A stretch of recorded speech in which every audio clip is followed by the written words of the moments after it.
क्यों रे राघव, बहू को घर कब लाएगा?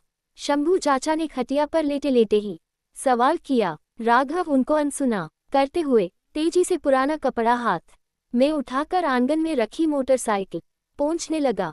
हूँ सब पर बोझ बनकर बैठे हैं, न घर बसाया न परिवार, अब पराई स्त्रियों की खबर न रखेंगे तो भला और क्या करेंगे? अपनी बहू की खोज खबर तक न ली, अब सबकी बहुओं की जानकारी चाहिए, पर उपदेश कुशल बहू तेरे।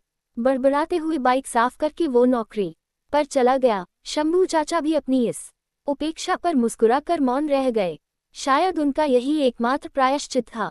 कभी सरवन कुमार कहे जाने वाले शंभू की मुंह से निकली बात नहीं पत्थर की लकीर मानी जाती थी। कहते थे बंदूक की गोली बदल सकती है, पर शंभू की बोली नहीं। किसे पता था कि यही आन एक दिन उनका जीवन यूं तहस नहस कर देगी। अब फौज से रिटायर शंभू की जगह पराये इच्छा पर निर्भर रहने वाले बोझ से अधिक न थी परिवार में।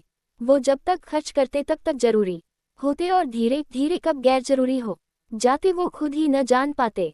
उन्हें न विवाहित कह सकते थे न अविवाहित। रंग रूप में पुरुषोचित आदर्शों पर खरे शंभू गृहस्थी होते हुए भी गृहस्थ न थे। उनका कमरा बस सफाई के नाम पर खुलता और बंद होता।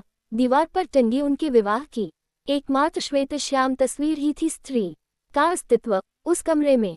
चाची की तो उसके स्मृतियों में भी बड़ी धुंधली सी याद थी। उन्हें उसने कभी अपने घर में न देखा था।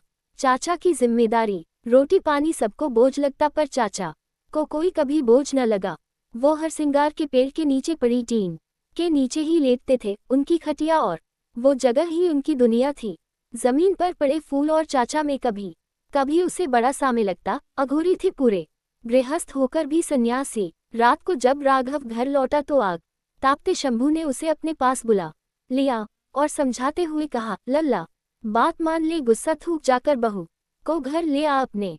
राघव ने गुस्से से दांत पीसते हुए कहा, भुगत तो रहा हूँ आपकी बात मानकर। अगर उस दिन मंडप से उठ जाता तो आज ठाठ से दूजा ब्याह कर चैन से जी रहा होता। फिर व्यंग्य से बोला, समझा भी कौन रहा है मुझे आप, जिसका घर दुआर कभी बसा ही नहीं। सही चोट किए हो भतीजे। लौह पुरुष माने जाने वाले शंभू चाचा आज सिर झुकाए आंखें आंसुओं से सजाए बैठे थे। उका है कि हम नहीं चाहते हैं कि इस आंगन में एक दूसरा शंभू और बने। अगर तुम्हें किसी की अधब्याही लड़की छोड़ना पौरुष लग रहा था तो न मानते हमारी बात। कौन सा हमने दुनाली लगा दिए थे तुम्हारी कनपटी पे। कहते कहते फौलाद से शंभू काका उस पल में भीतर और बाहर दोनों ओर से मोमबत्ती से पिघलने लगे। राघव अपने जीवन में पहली बार उनका ये रूप देखकर पसीज उठा। उन्हें सीने से लगाते हुए बोला, बुरा मत मानो चाचा, मेरा आपका दिल दुखाने का मन न था। 6 फुटा फौजी जिसने दुश्मन की गोली से खौफ न खाया वो बोली से दहल गया। रघुआ, मुझे भी तेरी चाची बड़ी प्यारी थी, पर उसमें बड़ी एक थी और मुझमें अपनी बात की टेक थी। मैं सरवन कुमार तो बन लिया अपनी माँ का, पर उसका पति न बन पाया। बस अपनी बात का धन ही हाथ लगा मेरे। वो होती तो हम एक दूजे का सहारा होते, परिवार होता। आज बुढ़ापे की दहलीज छूने जा रहा, मगर क्या जीवन है मेरा, दूसरों पर बोझ हूँ। शंभू चाचा के दिल का फोड़ा आज उसके सामने फूटा था। मवाद ज्वालामुखी के लावे सा बह रहा था। राघव ने सपने में न सोचा था कि हंसमुख चंचल नदी से बहने वाले शंभू चाचा के मन की तलहटी में इतनी दुख की गाद जमा होगी। उसने उन्हें जी भरकर रो लेने दिया। चाचा के मन का ज्वार अब मंद पड़ चुका था। वो खुद को संयत करके बोले, रघुआ, जो गलती मैंने की उसे तू मत दोहराना बेटा। गलती कैसी गलती चाचा? उसने हैरानी से कहा। शंभू चाचा उस पल में न जाने कितने बरसों पीछे लौट गए। शून्य में देखते हुए बोले, मैं अपने विवाहित जीवन की रत्ती बात अपनी माँ को बताया करता था। आज्ञाकारिता के बेताल ने कभी भी मेरी पीठ से उतरना मंजूर न किया। मेरी माँ ने मुझे इतना प्यार दिया, मुझ पर इतना ज्यादा अधिकार किया कि मुझे अपनी छाया के बाहर निकलने ही न दिया। माँ की जिद में उसे देश निकाला दे दिया। अगर समझाया होता तो आज अमरबेल सा दूसरों की गृहस्थी पर न पल रहा होता। वो घर होती तो आज तेरे भाई बहन तेरे जितने होते। जीवन साथी की जरूरत इस उम्र में सबसे ज्यादा होती है। समय रहते आंखें खोल ले।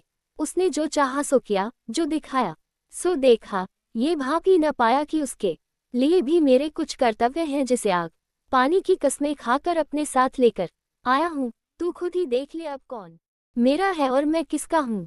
राघव ने उन्हें कसकर अपनी बाहों में भींच लिया और उन्हीं की चारपाई पर लेट गया। गृहस्थी का मर्म चाचा के चेहरे की लकीरों में किसी नदी के भावर सा घूम रहा था। वो धीरे से बोला, चाचा हूँ, उन्होंने उत्तर दिया। दादी बाबा तो कब के गुजर गए, ये चाची को नलाने की भीष्म प्रतिज्ञा कब तक निभाओगे, ले क्यों नहीं आते, वो भी तो निभा रही है रघुआ, जाने जिंदा है भी कि नहीं है। चाचा आसमान की ओर ताकते बोले। अगली सुबह चाचा देर तक सोए। आंगन में चहल पहल कम थी। राघव की मोटरसाइकिल भी जगह पर थी। वो नित्य नियम को मंदिर चले गए। 3 दिन हुए राघव की शक्ल न दिखी थी उन्हें। भाभियां यूं भी नाराज रहती, सबको उनके खाली कमरे की जरूरत थी, पर उन्होंने उसे पूजा के फूल की तरह किसी को न सौंपा। खाने की थाली देने आए, बच्चों से महीने का खर्च भिजवा देते भीतर। राघव को गए आज 5 दिन हो गए थे। मंदिर में चाचा ने आज दिया जलाया उसकी घर गृहस्थी की कुशलता का। गोधूली के बाद घर पहुंचे तो पाया उनकी खटिया आज हरसिंगार के नीचे न थी। आंगन में अजीब सी रौनक थी, कोने में हंसी ठिठोली थी। आंगन के तार पर राघव के मैले कपड़े देखकर उन्हें भारी राहत मिली।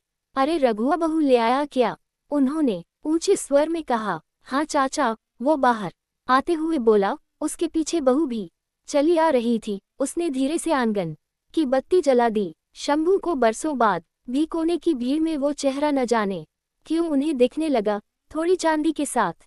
शायद बहू आने की खुशी में बौरा गया हूँ मैं, उन्होंने अपने सिर में खुद ही चपत लगाते हुए कहा। चाचा अपने कमरे की चाबी दीजिए।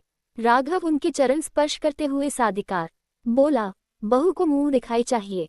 हाँ हाँ, आज तूने मेरी बात मानकर मुझे बेमोल खरीद लिया, उन्होंने जनेऊ से निकाल उसे सहर्ष देते हुए कहा। मगर ये क्या, बहू तो उनके पैर छूकर सीधे रसोई घर में लौट गई। वो अपनी खटिया आराम करने के लिए खोजने लगे, न मिलने पर बाहर चबूतरे पर बैठ गए। देर रात उन्हें राघव ने खाने को आवाज लगाई, तब पाया कि उनके कमरे की बत्ती जल रही थी। साफ सुथरी खिले हुए हरसिंगार की महक आज उस बंद कमरे की सीलन निकालकर साधिकार घुस रही थी। चांद की छनती रोशनी में चुनरी की साड़ी पहने एक अजनबी आकृति थाली लिए उनकी ओर बढ़ी। वो घबराकर कमरे की ओर उल्टे पैर लौट पड़े। कमरे में बल्ब की रोशनी में पाया कि ये आकृति राघव की बहू नहीं, उनकी सहधर्मिणी प्रजेश कुमारी की थी। बरसों बाद इस तरह सामना होने पर वो मौन रह गए। आंसू दोनों ओर थे, उम्र के निशानों पर विरह के प्रतीक स्पष्ट थे। खाए न वो साधिकार आवाज सुनकर वर्तमान में लौटे। आंगन में हाथ धोते हुए उन्होंने जोर से आवाज लगाई, रघुआ क्या है यार, चाचा वो शर्ट पहनता हुआ आया। बहू नहीं लाया। लाया हूं न चाचा, आपकी भी और अपनी दादी की भी। उस दिन आपकी बातें और आपकी सुनी आंखों ने मुझे विरह की बड़ी विकृत तस्वीर दिखाए। मैंने कसम खाई कि दुल्हन के सकत चाची की भी वापसी होगी। आपकी हालत की जिम्मेदार वो प्रतिज्ञा है। आप मुझमें खुद को देख रहे थे, तो क्या मैं आप में खुद को नहीं देख सकता। पापा की आंखों में आंखें डाल इतिहास नहीं दोहराया जाएगा कहकर ससुराल निकल गया था उस दिन। पता तो मालूम था, चाची दुल्हन के साथ मुझे देखकर पहले तो पहचान ही न पाई। जब लिपट कर रोई तो हमने वचन ले लिया साथ चलने का। अब उस कमरे में सकी मालकिन का स्वागत कीजिए। अब हम अधब्याहे नहीं हैं। जीवन साथी के साथ का जगमग दिया, दोनों विरह का अंधेरा दूर कर चुका था।